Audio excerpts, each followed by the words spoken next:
Buenas noches, bienvenidos a la emisión dominical de Noticiero Guatevisión de este 26 de octubre. Gracias por acompañarnos. Iniciamos. 8 de la noche en punto. Estamos a la espera de que dé inicio la cadena nacional anunciada por el presidente Bernardo Arévalo para esta hora, de la cual no se ha precisado el motivo.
Guatemaltecos, guatemaltecas, les habla su presidente.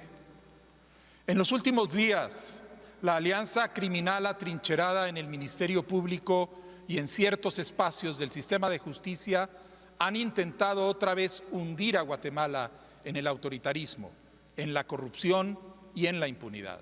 El juez Freddy Orellana, un sicario que tergiversa las leyes al servicio de Consuelo Porras, intenta forzar al Tribunal Supremo Electoral a distorsionar los resultados de las elecciones de 2023, motivando la destitución inconstitucional de un alcalde, de 23 diputados electos por el Movimiento Semilla, de la vicepresidenta de la República y de su presidente.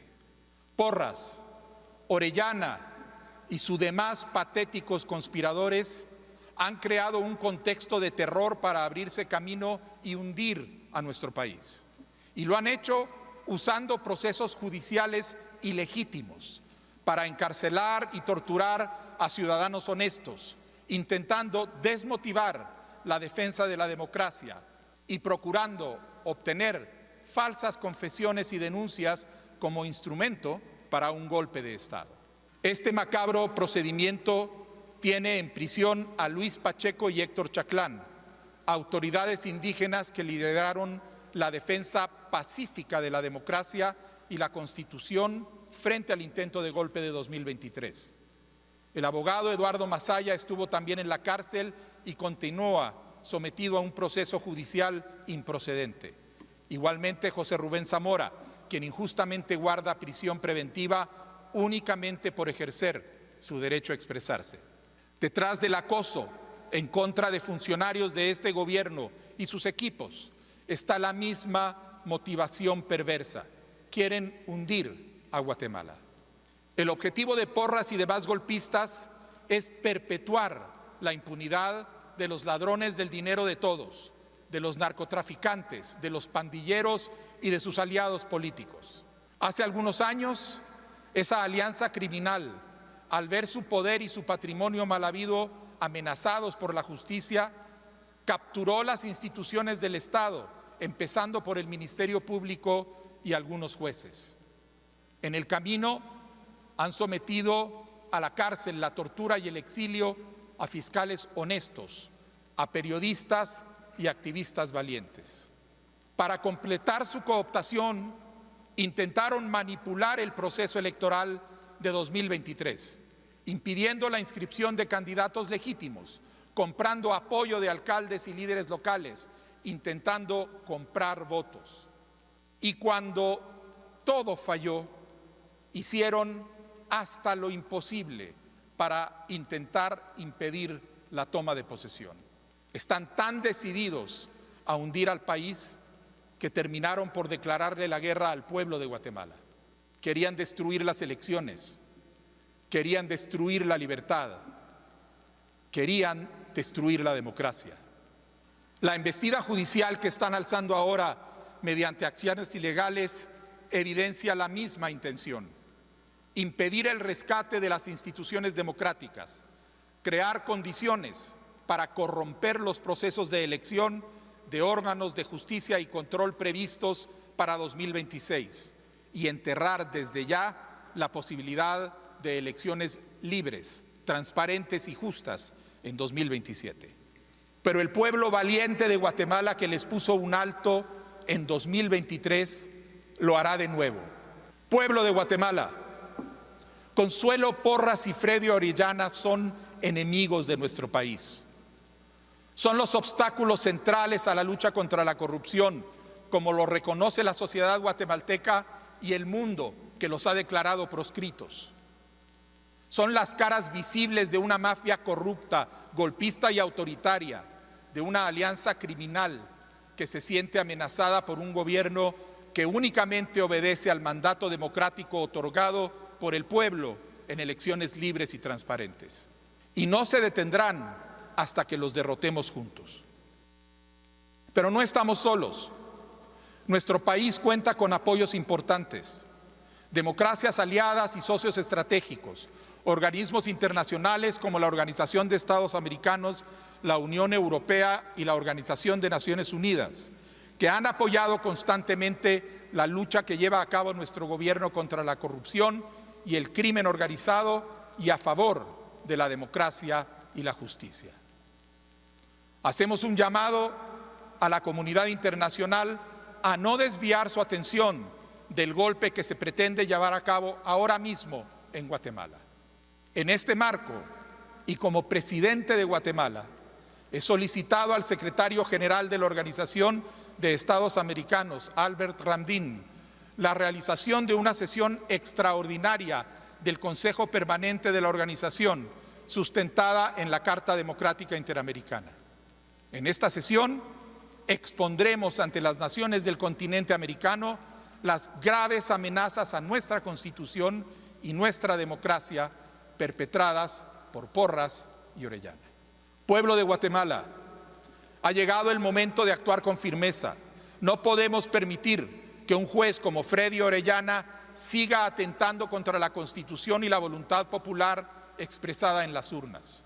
Su conducta constituye una violación grave al orden constitucional y una amenaza directa a nuestra democracia. Hago un llamado a la Corte Suprema de Justicia para que, conforme a la ley, proceda a su inmediata destitución y al mismo tiempo exhorto a la Corte de Constitucionalidad a garantizar la debida ejecución del amparo que protegió los resultados electorales de 2023, incluyendo la aplicación de todas las medidas que hagan cumplir su resolución. Guatemala no puede ser rehén de quienes usan la toga para servir a la corrupción. Es hora de defender la democracia con decisión y sin titubeos. Convoco a todas las guatemaltecas y todos los guatemaltecos decentes, a los funcionarios de Estado, civiles y militares, a las organizaciones de la sociedad civil, a los pueblos indígenas y sus autoridades ancestrales, a los medios de comunicación, a las instituciones académicas y artísticas, a los empresarios, a los trabajadores y a los campesinos, a quienes ocupan cargos en el organismo judicial, a las y los magistrados y a los jueces del sistema de justicia, a todos los funcionarios electorales y desde luego al liderazgo político, a las y los diputados del Congreso de la República. Nuestro destino depende de lo que sepamos hacer hoy. Este es un momento histórico de unidad nacional. Lo que está en juego no es el gobierno que presido o la suerte de un partido político. Lo que está en juego es el cimiento de la democracia, el respeto a la voluntad del pueblo, la oportunidad de dejar atrás el régimen de corrupción que sufrimos durante décadas y de construir esa nación que queremos ser, una Guatemala que reconozca la dignidad de todas las personas y nos permita el bienestar en democracia, en libertad y con transparencia. Contra quienes buscan hundirnos, siempre nos hemos levantado. Nuestra voz debe escucharse con fuerza. No al golpe, no a la corrupción, sí a la democracia, sí a la libertad, sí al respeto a la voluntad soberana del pueblo de Guatemala.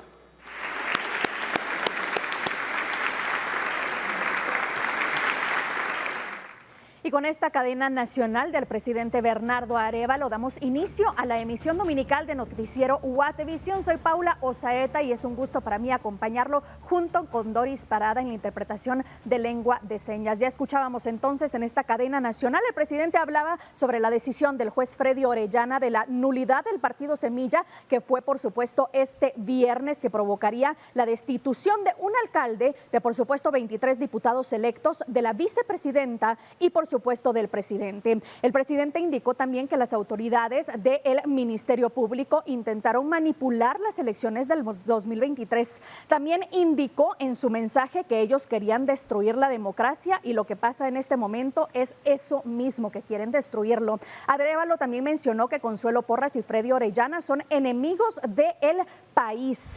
Y también pues que no se va a detener esto hasta que se derrote a pues todo el país unido y con apoyo por supuesto de pues la comunidad internacional. En este caso el presidente mencionaba varias organizaciones, entre ellos pues también mencionaba a la organización de la OEA, y también mencionó que ha hablado con el secretario de la OEA para que se reúnan en una sesión extraordinaria para exponer las amenazas a la Constitución y amenazas por Porras y Orellana. Además hizo un llamado a la Corte Suprema de Justicia para que proceda a su inmediata destitución. El presidente convocó a todo el país a unirse, indicando que lo que está en juego es la democracia y no su mandato. Este es un pequeño resumen de esta cadena nacional del presidente Bernardo Arévalo. Pero mire, a través de una nueva acción legal, el abogado Edgar Ortiz busca que se frene esta orden del juez Freddy Orellana, que decretó la nulidad del partido Movimiento Semilla, que llevó a la presidencia a Bernardo Arévalo. La resolución del juzgador podría afectar los cargos públicos adjudicados al oficialismo. El jurista busca que la Corte de Constitucionalidad garantice una vez más los resultados de las elecciones generales que otorgaron la presidencia, 23 curules en el Congreso y una alcaldía. A través de la presentación de una debida ejecutoria, se busca que la CC recuerde el fallo emitido en 2023, donde se garantizó la toma de posesión del actual gobierno. La acción legal fue presentada en la Corte de Constitucionalidad la tarde de este sábado. Lo que estamos pidiendo es respetar el principio democrático. Esa sentencia dice con claridad que lo que se definió en las elecciones y los efectos de esas elecciones son inalterables, intocables y no son posibles de cambiar. De manera que esta resolución del juez Orellana, que busca que los cargos que se adjudicaron a este partido sean revisados, es completamente improcedente. Así que se le pide a la Corte dos cosas. Primero, que ponga coto a los abusos del juez Orellana. Y número dos, que instruya tanto al Congreso de la República como al Registro de Ciudadanos y al Tribunal Supremo Electoral a abstenerse de realizar cualquier acción que busque vulnerar el proceso electoral. Y mire, luego de su salida del país la semana pasada, el Ministerio Público giró una orden de captura contra el exministro de Gobernación Francisco Jiménez por su presunta responsabilidad en la fuga de 20 pandilleros del barrio 18.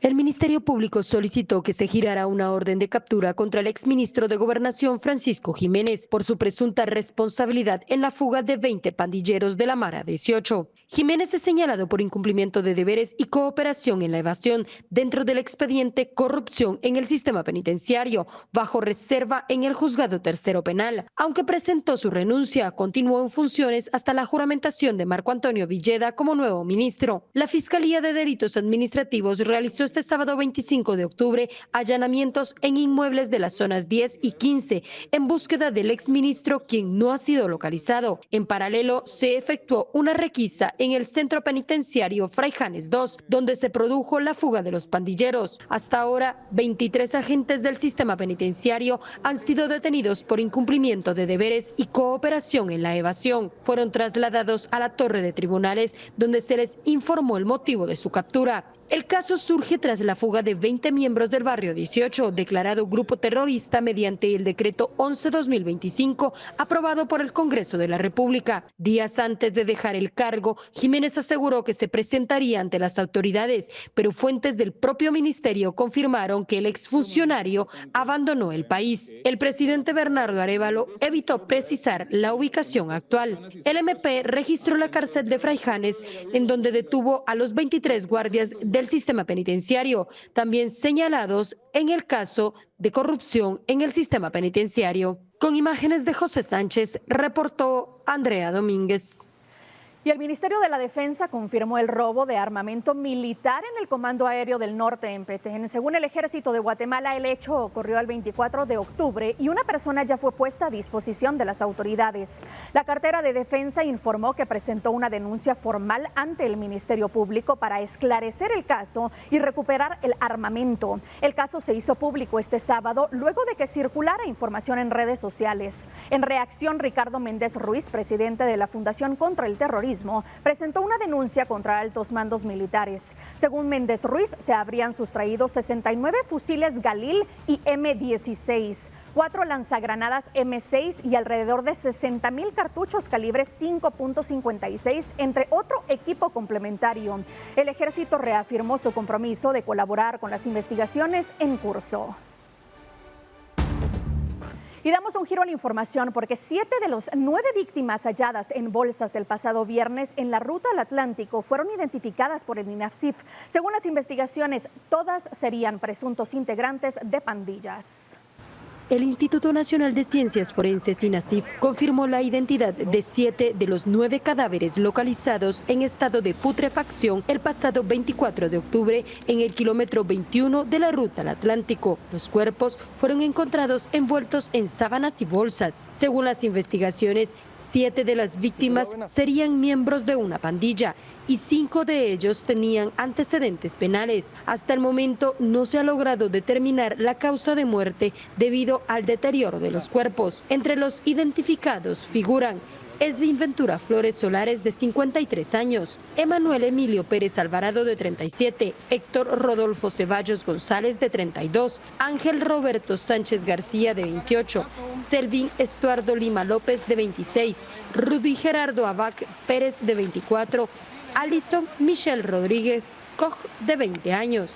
Esta última tenía una alerta Isabel Claudina activa desde el 18 de octubre, tras ser reportada como desaparecida en la colonia Betania, zona 7 de la capital. Según las autoridades, varios de los fallecidos habían sido detenidos antes por extorsión, asalto y portación ilegal de arma de fuego. Los investigadores manejan la hipótesis de que las víctimas eran presuntos sicarios y extorsionistas y que su asesinato respondería a una disputa entre la Mara Salvatrucha y la estructura Los Caradura. El conflicto estaría relacionado con el control del narcomenudeo en discotecas, prostíbulos y en sectores como El Gallito en la zona 3 de la capital. Con imágenes de María René Gaitán, reportó Andrea Domínguez. El ex candidato presidencial Mauricio Radford fue electo secretario general del partido Fuerza por Guatemala. El partido ya fue inscrito por el Tribunal Supremo Electoral y Radford planteó su agenda enfocada en salud, educación, seguridad y justicia. El partido político Fuerza por Guatemala realizó su Asamblea Nacional. En ella fue electo como secretario general el ex candidato presidencial Mauricio Radford. Radford aseguró que el partido enfocará sus esfuerzos en salud, educación, seguridad y justicia, con el objetivo de fortalecer las instituciones y mejorar las condiciones de vida en el país. A la actividad asistieron como invitados el primer vicepresidente del Congreso, Jorge Castro, y el exministro de Ambiente del gobierno de Jimmy Morales, Alfonso Alonso. Ninguno de ellos integra el comité ejecutivo del partido. Radford destacó la presencia de exfuncionarios y políticos por su experiencia en gestión pública. El Tribunal Supremo Electoral inscribió oficialmente al partido Fuerza por Guatemala el pasado 22 de agosto, según publicaron en el Diario de Centroamérica. Nosotros vemos que se va a competir de una manera ruda.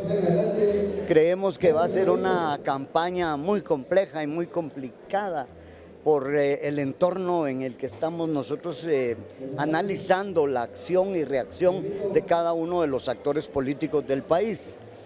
estamos fortaleciéndonos mucho.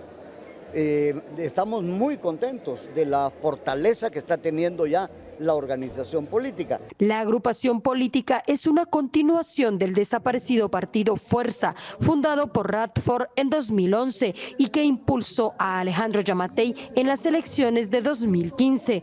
Radford también buscó la presidencia en 2019, pero su partido fue cancelado el 27 de febrero de 2020 tras no alcanzar los votos necesarios. Con imágenes de José Sánchez, reportó Andrea Domínguez. Y esta semana, fiscales del Ministerio Público llevaron a cabo allanamientos en el Ministerio de Salud por el caso denominado UNOPS Corrupción Presidencial. Además, el Congreso aprobó la ley que declara terroristas a las pandillas y el exministro de Gobernación, Francisco Jiménez, salió de Guatemala luego de dejar el cargo. Esto y más lo revisamos en la semana en detalle.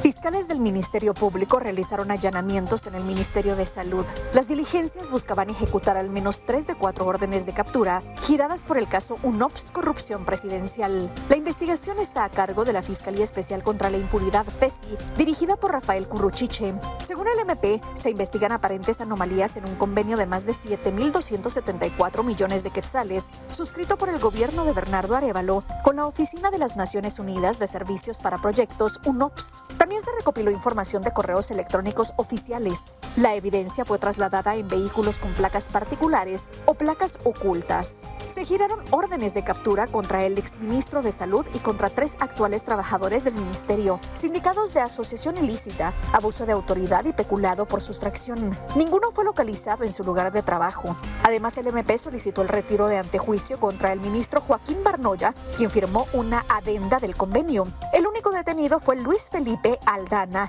jefe de presupuesto del Ministerio de Salud, acusado de falsedad ideológica, quien fue ligado a proceso.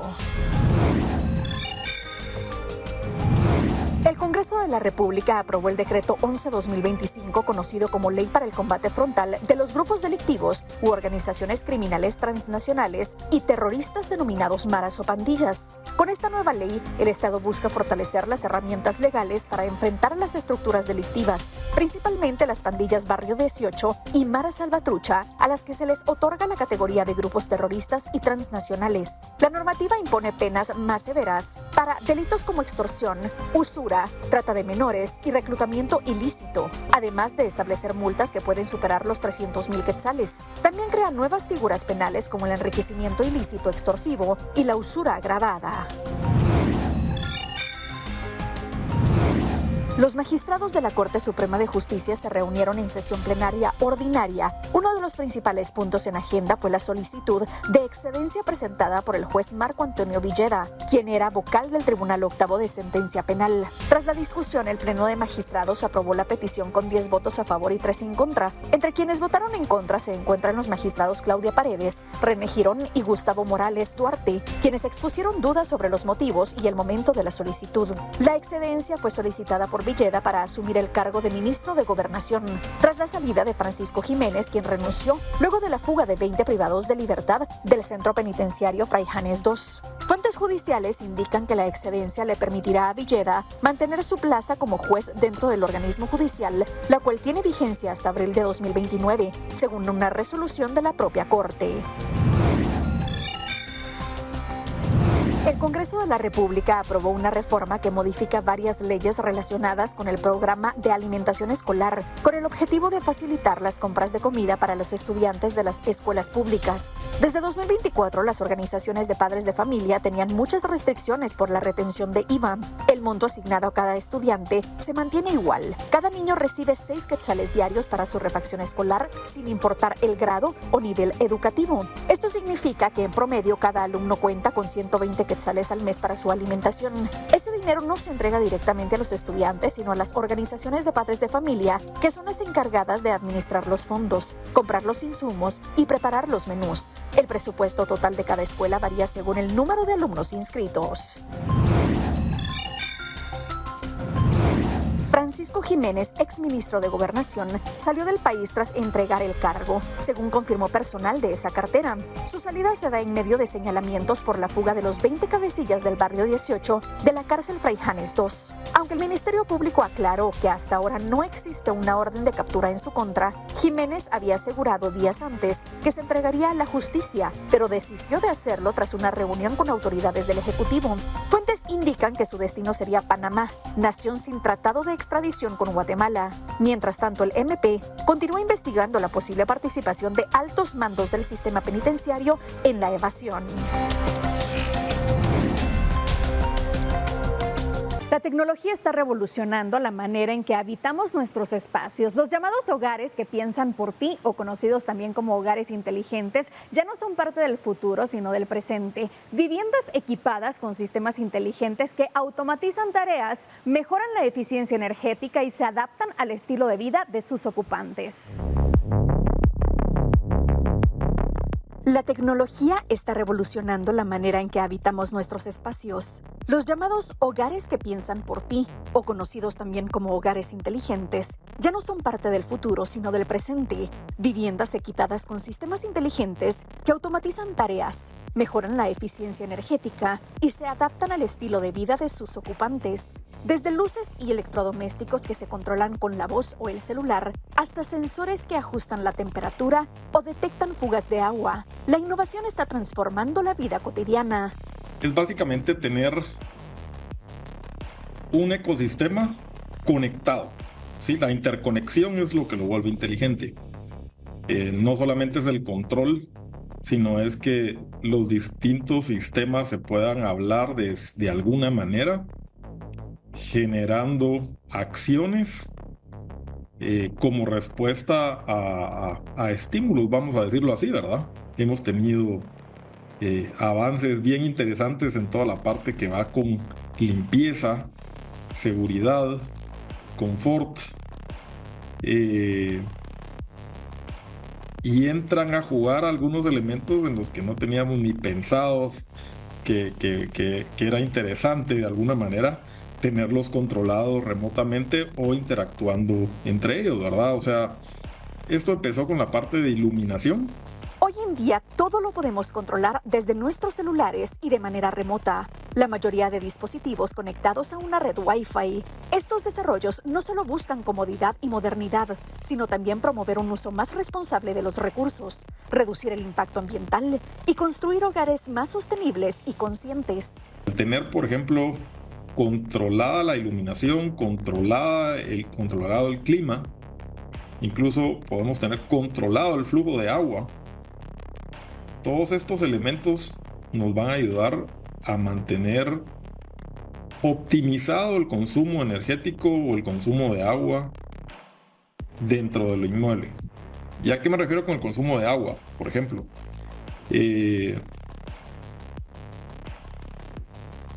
muchas veces tenemos fugas internas que son tan pequeñas que son imperceptibles.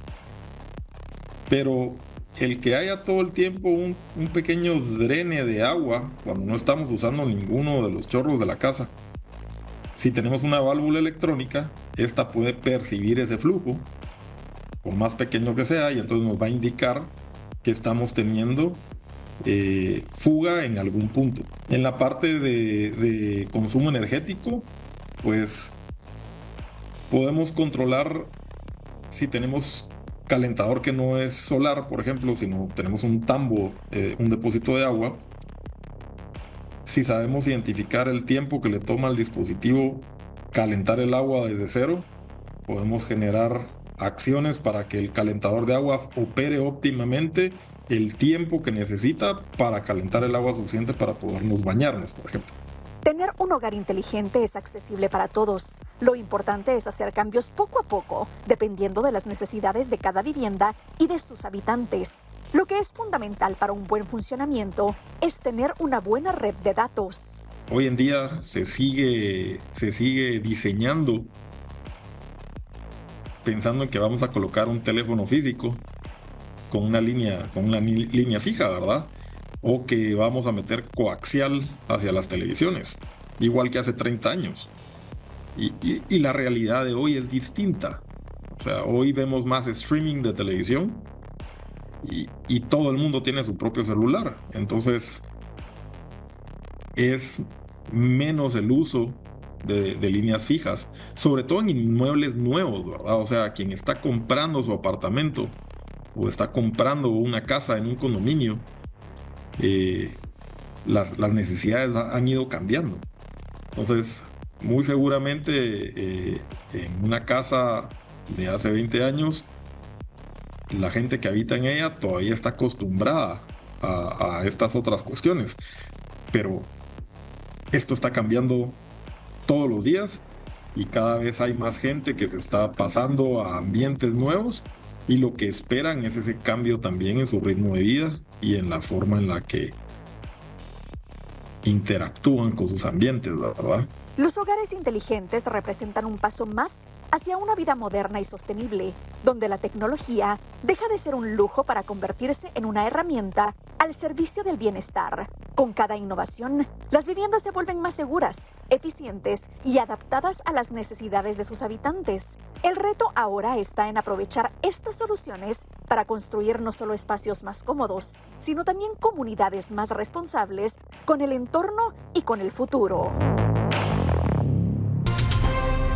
Y si usted está interesado en convertir su casa en un hogar inteligente, es importante que investigue y determine lo que quiere para su vivienda. Con esto ya podrá investigar las marcas que existen y elegir la que más le convenga. Es importante también que planifique por dónde quiere empezar y cuánto tiene para invertir. Incluso puede buscar algún tipo de financiamiento o cuotas que le den algún beneficio. Ya con eso decidido, debe armar su plan con la marca que eligió y ellos le darán un estimado de tiempo que se necesitará para ejecutar los cambios. Recuerde que debe empezar por lo que a usted más le interese: iluminación, seguridad, orden en el hogar o limpieza. Y ahora revisemos esos hechos que ocurren en el mundo y que son difíciles de creer. Esto es Mundo Insólito.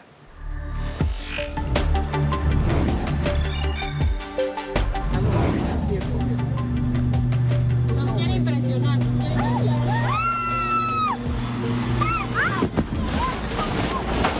Tragedia aérea en Venezuela. Un pequeño avión se estrelló al intentar despegar en el aeropuerto de Paramillo, en el estado Táchira. La aeronave perdió el control y se precipitó contra la pista, provocando una explosión que dejó 2 personas fallecidas: el piloto Juan Maldonado y su copiloto José Antonio Bortoni.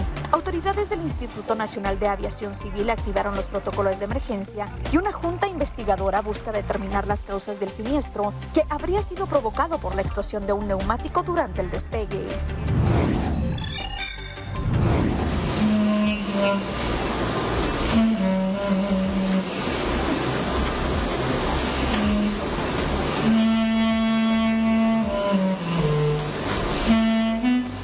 Como una escena sacada de la serie Doctor House, una mujer con Parkinson tocó el clarinete mientras era operada del cerebro en Londres. Janice Bacon, de 65 años, permaneció despierta durante la cirugía de estimulación cerebral profunda que buscaba aliviar los síntomas de la enfermedad. La intervención fue un éxito. Mientras los médicos implantaban electrodos, Janice recuperó la movilidad de sus manos y pudo volver a tocar su instrumento, marcando un impresionante avance médico y humano.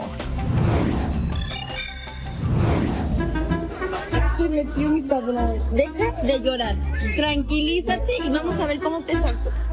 La curiosidad de un pequeño de 3 años provocó una escena tan tierna como insólita en un centro comercial de Guadalajara. El niño se metió por la abertura de una máquina de peluches y quedó completamente atrapado dentro, mientras su madre intentaba rescatarlo con calma. El momento fue grabado y rápidamente se volvió viral en redes sociales, donde miles de usuarios destacaron la paciencia de la madre y se rieron de la travesura del menor. Según relató la mujer, todo ocurrió en cuestión de segundos mientras atendía a su otra hija, y aunque el incidente generó angustia, el niño logró salir por el mismo orificio sin sufrir daños, convirtiendo el susto en una anécdota llena de humor y ternura. Un trágico trágico accidente enluta al fútbol brasileño. Anthony Ilano, joven promesa de 20 años y doble campeón estatal, perdió la vida al chocar su motocicleta contra una vaca que cruzaba la calle en Piauí, Brasil. El incidente ocurrió en plena madrugada, alrededor de las 3:15 a.m., mientras regresaba a casa tras celebrar el cumpleaños de su padre. Las imágenes de seguridad del lugar muestran al grupo de animales sin ningún guía y han generado conmoción en redes sociales. Ilano, integrante del Piau Esporte Club y próximo a participar en la Copa de Brasil Sub-20, era considerado una de las grandes promesas del fútbol juvenil de la región.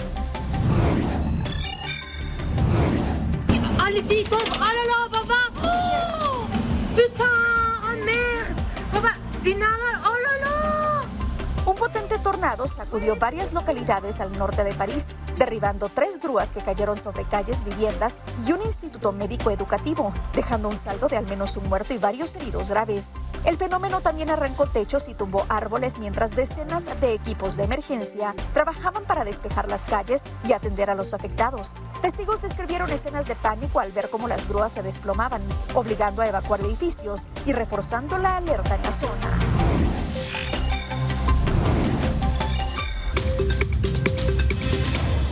Es momento de dar un repaso por lo que sucede en el mundo. El presidente de Estados Unidos, Donald Trump, aseguró este sábado que no agendará ninguna conversación con el líder ruso Vladimir Putin, a menos que Rusia demuestre intenciones serias de poner fin a la guerra en Ucrania. Estas declaraciones se producen luego de que Washington impusiera nuevas sanciones a petroleras rusas. Mientras tanto, el presidente ucraniano Volodymyr Zelensky volvió a clamar por el apoyo internacional para proteger el espacio aéreo ucraniano, especialmente ante los nuevos bombardeos rusos que han causado víctimas y cortes de energía. El gobierno de Liberia aceptó recibir temporalmente y por razones humanitarias al salvadoreño Kilmar Abrego García, quien enfrenta una orden de deportación desde los Estados Unidos. Washington planea enviarlo a Liberia, descrita como una democracia próspera, aunque Abrego García niega las imputaciones de pertenecer a la pandilla MS-13 y haber estado vinculado al tráfico de personas. Su defensa cuestiona que sea enviado a un país con el que no mantiene vínculos. Mientras tanto, el gobierno estadounidense fija como fecha límite el 31 de octubre para el traslado. Y 5 personas fueron asesinadas y otra resultó herida durante un ataque armado en un billar de Santo Domingo, en el oeste de Ecuador. De acuerdo con la policía, 3 hombres armados ingresaron en 2 locales del sector en una camioneta sin placas, en lo que sería una disputa entre grupos delictivos organizados.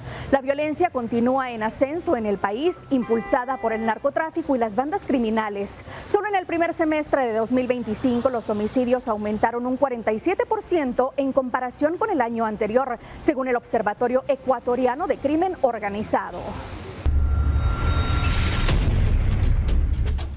Ya estamos de regreso y en información de última hora, luego de la cadena nacional del presidente Bernardo Arévalo, el Ministerio Público se ha pronunciado rechazando categóricamente los señalamientos que califican como falsos y malintencionados. Indican que la Constitución Política de la República establece con total claridad que el Ministerio Público tiene la función de investigar los delitos y garantizar el estricto cumplimiento de la ley sin subordinación alguna. Agregan que las declaraciones del presidente evidencian su intención de interferir en la acción penal y de procurar impunidad, intentando desacreditar a la institución que tiene el deber constitucional de investigar los hechos de corrupción que afectan al país y que involucran a instituciones y funcionarios del Ejecutivo. El pronunciamiento finaliza indicando que el MP reitera que ninguna presión política detendrá las investigaciones en curso y el cumplimiento de la ley.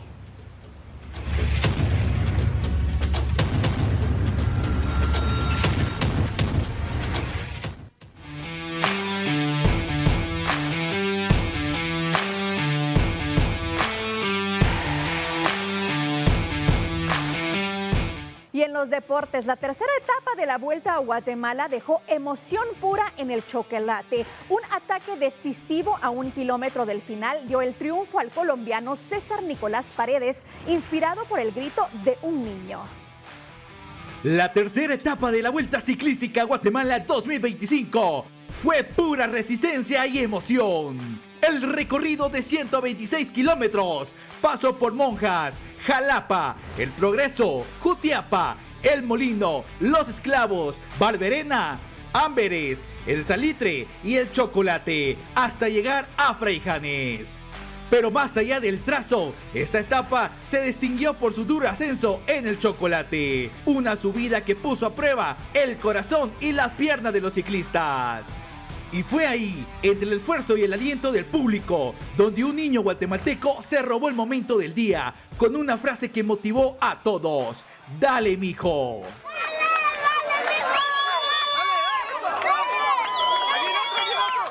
En el mismo punto, a tan solo 1 kilómetro de la mitad, el colombiano César Nicolás Paredes del equipo Jaino One La Red lanzó un ataque final y se llevó la victoria de la tercera etapa, consolidándose como uno de los hombres fuertes de la competencia.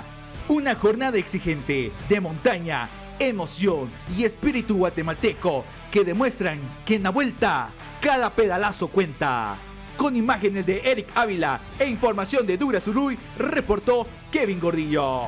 Ya estamos de vuelta para contarle que autoridades del Ministerio de Salud esperan que más de 3 millones de guatemaltecos asistan este 1 y 2 de noviembre en los cementerios de la ciudad para adornar a sus seres queridos por el Día de Todos los Santos y de los Difuntos. Solo en el Cementerio General se espera una afluencia de 1.5 millones de personas. El resto se distribuye en camposantos ubicados en las zonas 7, 14 y 18. El plan incluye la intervención de la PNC, agentes de tránsito y socorristas de bomberos municipales y de la Cruz Roja. En días previos se estarán realizando jornadas de fumigación para prevenir la proliferación de zancudos y otras plagas. La venta de flores y adornos aumentará su demanda en los próximos días para rendir homenaje y recordar a los seres queridos. Estuvo bajo el año pasado. Esperamos que este año sea un poquito más porque ahorita está un poco bajo la clientela. Ya el otro fin de semana tiene que empezar desde jueves, viernes, sábado y domingo, ya para empezar bien el día. Esperemos que este fin de semana sea bueno. Ya estamos de regreso y lo hacemos con temas tecnológicos. OpenAI da un nuevo paso en la competencia tecnológica con Google al lanzar Atlas, su propio navegador web impulsado por inteligencia artificial. La herramienta basada en ChatGPT promete revolucionar la forma de navegar en Internet.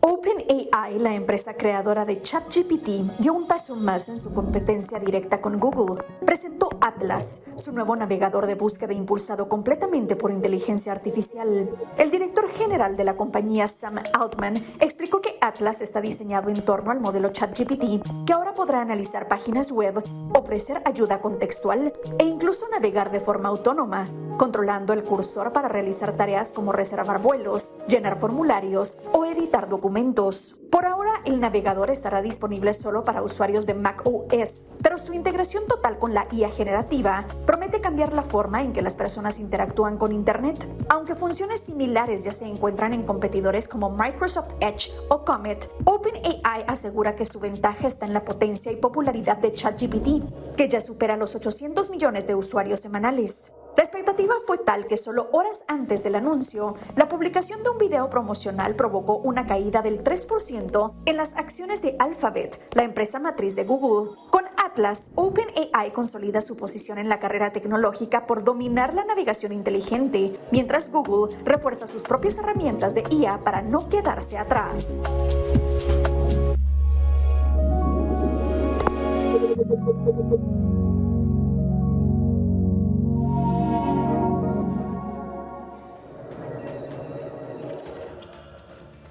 Finalizamos así esta emisión agradeciendo que nos haya elegido para informarse. Recuerde que de lunes a viernes hay más noticias en nuestras diferentes emisiones. Nosotros lo esperamos el próximo domingo a las 20 horas. Buenas noches y feliz semana.